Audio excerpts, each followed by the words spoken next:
Hola hermanos, el día de hoy 5 de septiembre del 2022 es lunes de la 23ª semana del tiempo ordinario, pero todos los 5 de septiembre de cada año hacemos memoria de Santa Teresa de Calcuta, de Madre Teresa. Algunos dicen Santa Madre Teresa, es igual que Santo Padre Pío. Yo prefiero decir Madre Teresa y Padre Pío, ¿no? De todas maneras ya sabemos la calidad de santos que son ellos, y los dos son de septiembre, hay que decirlo. Pero bueno, vamos. Madre Teresa que fue bautizada al día siguiente de su nacimiento. Por eso, fíjense, ella nació el 26 de agosto de 1910, pero ella acostumbraba a decir que había nacido el 27 de agosto, porque fue bautizada el día siguiente, ¿no? Agnes o Inés, pues, Gosha Bogashu. No sé cómo pronunciarlo, porque realmente nunca, que vaya a saber yo cómo se pronuncia estas cosas, pero, en fin, nace en lo que hoy en día es Skopje. Hoy es Macedonia del Norte, ¿no? En aquel entonces evidentemente Albania. Ella es de origen albanés. Su papá era una persona bien acomodada, pero va a morir cuando ella tiene 8 años. Se supone que lo envenenaron porque era un activista político de Albania, y entonces pues por eso lo mataron.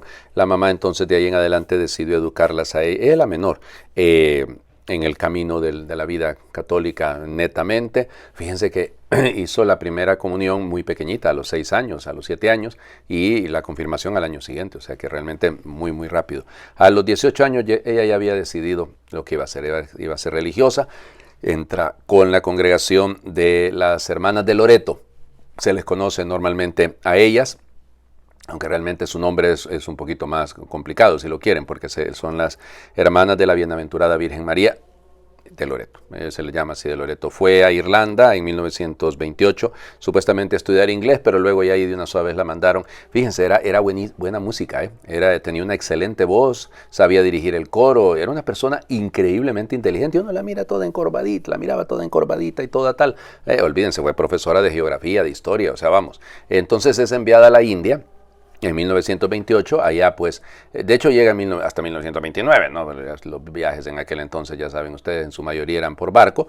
Ya para 1931 hace sus votos dentro de la congregación de las hermanas de Loreto, y para 1937 hace votos perpetuos, votos solemnes, se le llama normalmente en la congregación de ellas.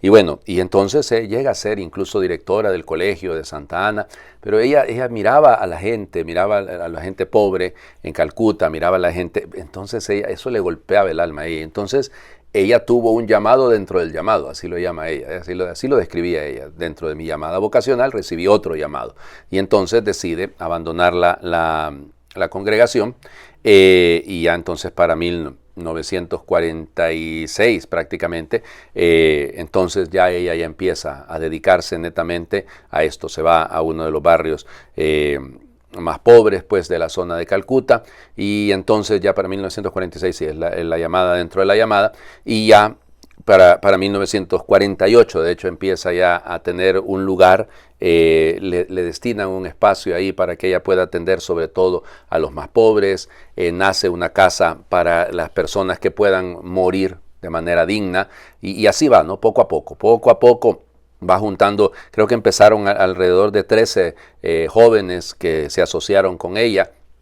Ya para 1949 hace la solicitud para que sea una congregación diocesana, al menos inicialmente, y luego evidentemente una congregación, ¿cómo se llama?, a nivel universal. Eso es 1950, fíjense ustedes. Y entonces ya había pedido, ya desde 1948 había hecho la petición pues de la congregación de orden diocesano. Como les digo, en 1900, para ahí, en 1904 años, 3-4 años después, 52, 53, funda ya el primer lugar para, como les digo, para las personas para que puedan morir bien. Y bueno, igual, el lugar del corazón puro se llamaba originalmente, creo. Y luego funda una casa, y así, es decir, poquito a poquito, ¿no? Para que me entiendan, funda un lugar para niños abandonados, el Inmaculado Corazón de María se llamaba, por eso he dejado la imagen del Inmaculado Corazón de María. Y así, bueno, ya sabemos toda la vida de Madre Teresa, ¿no? Todo lo lindo que ha hecho. Premio Nobel de la Paz en 1979, el Papa San Pablo VI la visitó en el 64, incluso le donó el carro en el que andaba el Papa, ¿no? Lo llevaban allá en un carro, no me acuerdo qué marca era el carro, es un Cadillac o algo así, pero bueno, igual. Y entonces ella evidentemente hizo uso de ese dinero, va recibiendo dinero de varias, empieza a fundar. Creo que la primera fundación fuera de la India es en Venezuela, creo que fue en Venezuela. Y luego, imagínense, en una época, ya para 1980, incluso funda en Armenia, y la misma Unión Soviética la premia a ella. O sea, una cosa extraordinaria esta, ¿no? Porque ella no entendía de razones. Ella se fue a meter a Etiopía por lo de la hambruna en Etiopía, se fue a meter a Beirut. Incluso hay un relato muy lindo de cómo rescató a una buena cantidad de niños que estaban ahí en medio del conflicto entre Israel y pues las tropas de lo que hoy sería Hezbollah, ¿no? Y bueno, y ahí viene la cosa, y ya les digo, es que es una mujer extraordinaria. Yo alcancé a verla, alcancé a conocerla, ¿no? Conocerla, vamos, digamos, no que piensen ustedes que yo platiqué con ella, no, pura cacha, sí, pues decimos en mi pueblo, pero yo pude saludar, pues, así de lejitos, ¿no? Y todo, pero ya les digo, una persona extraordinaria. Empezó a padecer ella tuvo un paro cardíaco, de hecho, fíjense, visitando a San Juan Pablo II, le dio un paro cardíaco, luego estando en México se enfermó también gravemente, le dio malaria, o sea, varias enfermedades que se le fueron. Ella renunció a ser la superiora de la congregación de las misioneras de la caridad de Madre Teresa, de las misioneras de la caridad de Madre Teresa, decimos hoy en día, pero bueno, no me voy a poner aquí a hacer tanto relato, ¿no? Ella va a morir un 5 de septiembre de 1997. Yo estaba recién ordenado, tenía unos meses de ordenado, y me acuerdo que celebrando la misa por ese día en la parroquia donde iba los fines de semana, en aquel entonces no era ni parroquia para nada, ¿no? Sino era un templo donde luego ya pasó a ser parroquia, pues entonces resulta ser que yo bromeé con la gente, yo le dije, hasta en eso fue astuta esta viejita, les dije yo. Se fue a morir un día en el que no hay ningún santo importante. Entonces, de tal manera que el 5 de septiembre le quedó cabal para que pueda ser el día de la beatificó San Juan Pablo II, y la canonizó el Papa Francisco. Porque la canonización, vamos, relativamente reciente, ¿no? Como les diría, canonizada en el 2016. Pero es que a mí se me olvida, yo estuve ahí en esa canonización y fue, creo, sí, canonizada en el 2016, solo que me acuerdo que fue el día antes de la fiesta, o sea, el 4 de septiembre, eso sí, el 4 de septiembre del 2016, y fue beatificada en el 2003, todavía pues por San Juan Pablo II. Bueno, vamos a las lecturas del día de hoy porque ya hablé casi 10 minutos de Madre Teresa y podría pasarme hablando porque muchos la han criticado últimamente y han salido ahí por algunas obras, incluso de sus dudas, de sus crisis de fe. Y yo digo, pues, hombre, ¿quién no las tiene? ¿Qué piensan ustedes? ¿Que es que los santos son gente perfecta en el caminar? No, hombre, si también tendrán sus sobresaltos en la vida espiritual, eso es normal. Y luego también la han acusado incluso del ángel de la muerte, porque ella llevaba la muerte a un montón de gente en la India. Hay realmente que los detractores son expertos en hacer cualquier cosa, ¿no? Vamos, primera carta a los Corintios, capítulo 5, versículos del 1 al 8. Es uno de esos pasajes duros de Pablo y es uno de los pasajes por los que también se sobreentiende que escribió la carta. Queridos hermanos, es voz común que hay entre ustedes un caso de inmoralidad tan grande que ni entre los paganos existe, pues uno de ustedes vive con la mujer de su padre, y todavía andan ustedes presumiendo, cuando más bien deberían estar de luto y haber arrojado de entre ustedes al que cometió semejante enormidad. Por mi parte, yo, ausente de cuerpo pero presente en espíritu, ya pronuncié mi sentencia como si hubiera estado presente contra el que ha hecho eso. Reúnanse pues ustedes, yo estaré presente en espíritu, y en el nombre de nuestro Señor Jesucristo y con su poder, entreguen a ese hombre a Satanás para castigo de su cuerpo, a fin de que su espíritu se salve el día del Señor.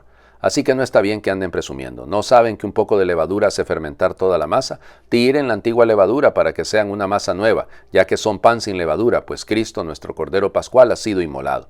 Celebremos pues la fiesta de la Pascua no con la antigua levadura, que es un vicio, de vicio y maldad, sino con el pan sin levadura, que es de sinceridad y verdad. Palabra de Dios. Te alabamos, Señor. Bueno, es un caso difícil, ¿no? Miren, los casos de moral, digamos, en general. Es que estoy pensando porque aquí tengo un folder con casos de moral. Resulta ser que con la dificultad que había de la comunicación a inicios del siglo pasado, ¿no? Entonces los obispos lo que hacían era eso, le enviaban a cada parroquia una copia, llamemos, con casos de moral, para ver cómo lo resolvía el padrecito, cómo lo resolvía ese párroco. Y luego los regresaban y entonces el obispo, y con una terna, evaluaba, porque de repente si el padrecito, el párroco, no, este muchacho no está defendiendo la doctrina de la iglesia, pues había que retirarlo, ¿no? Difícil con tan pocos sacerdotes que había en mi diócesis en esa época. En fin, Pero son situaciones difíciles, ¿no? Hieren mucho a las comunidades y nosotros tenemos que dar el ejemplo primero, porque miren, hay que intentar lo menos posible dar escándalo. Es decir, miren, cuidado con esto porque los casos de inmoralidad, y hoy en día, claro, pues ya nos acostumbramos, ¿no? O sea, ya nos parece la cosa más natural. Que pues que haga lo que quiera. Pero cuando es al interno de nuestras comunidades debemos ser muy prudentes con esto y tomar decisiones. A veces, pues, para sanar al cuerpo hay que cortarle un miembro. Si se engangrenó, supongan, por alguna razón, entonces, bueno, hay que cortarlo porque si no se va a dañar todo el cuerpo. Y Pablo lo dice claro, para que al final su espíritu se salve el día del Señor.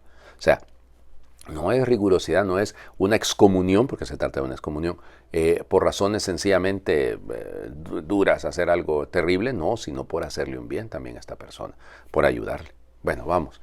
El Evangelio, Lucas capítulo 6, versículos del 6 al 11. Un sábado Jesús entró en la sinagoga y se puso a enseñar. Había allí un hombre que tenía la mano derecha paralizada.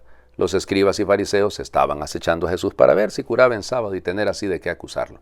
Pero Jesús, conociendo sus intenciones, le dijo al hombre de la mano paralizada, levántate y ponte ahí en medio. El hombre se levantó y se puso en medio. Entonces Jesús les dijo, les voy a hacer una pregunta. ¿Qué es lo que está permitido hacer en sábado, el bien o el mal, salvar una vida o acabar con ella?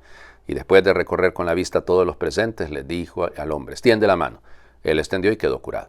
Los escribas y fariseos se pusieron furiosos y discutían entre sí lo que le iban a hacer a Jesús.